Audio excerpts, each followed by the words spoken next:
matarka ba za ka iya barinta ta yi aiki ba, wani ya bar tashi ta yi aiki, don Allah ka daina zagin shi. Abin da ya maka amfani, what works for you might not work for me, and what actually works for me might not work for you. In wane ya bar matar shi tana business, don Allah ka daina zaginta. In wane ya ga ba zai bari ba, ka daina zaginta. Ba abin aibu bane, abin settling down ne. In wane zai auri mace ta ce sai ta yi aiki sun rabu, ku daina zagin shi, choice ne nashi na rayuwar shi. Idan wance ta ce sai ta yi aiki, ku daina zaginta, choice ne na rayuwanta. Kaga ba za ka iya ba, ba za ka iya auren mace da za ta dinga zuwa aiki ba, faɗa mata ka rabu, a rabu cikin mutunci. Kowa na da zaɓi a rayuwa. Amma ban ga amfanin a dinga zagin juna ba. Tsinanniya ta sa boko a gaba, ta ce sai ta yi aiki, sai ta yi sana'a, za mu ga inda za ta ƙare a rayuwa. A'a, rayuwar da take so kenan ka barta ta yi rayuwar.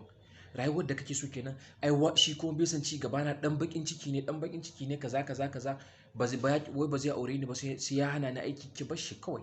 Allah ya bacci, ya baki wanda zaki zama minista ma, to ki zama president yana kallo. Shi kuma Allah ya bashi irin wanda yake so, ya haɗa shi da 'yar islamiyya, 'yar gidan malam, kuma dai waye, ya bashi wacce zai iya zama da ita. Shi kenan ba bakin ciki. Ni ban ga wannan bala'i da kullum muke ƙara ma kanmu ƙiyayyar juna ba tsakanin maza da mata. Kullum akan problems da aure, kullum ƙara ma kanmu ƙiyayyar juna mu muke.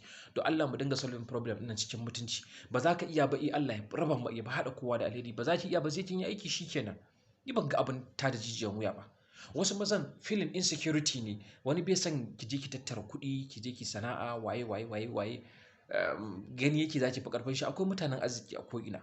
Akwai mutanen arziki a koda yaushe. Akwai dai na banzan mun sani.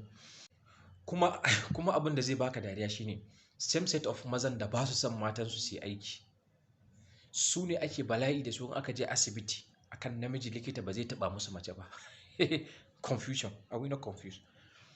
Same set of matan kuma da zaka ga sun dage suna kuɗayin sai sun yi aiki. Su ne in namijin su ya ce zai ƙara aure ko kishiya, zai basu su yi aikin. Tsabullar rashin adalci. Su ne ake bala'i da su, ake tada jijiyan wuya. Kina tafiya samina wani gari, kina tafiyan ki workshop, wace tsiya ce.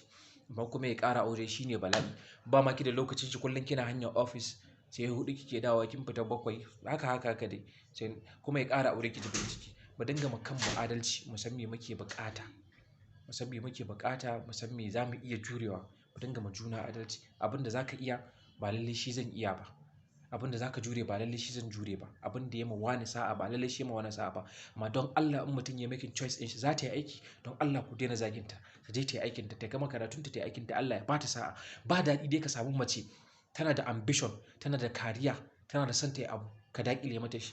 Saboda rayuwar aure mun sani ba komai ke da tabbas ba gaskiya. So in ka san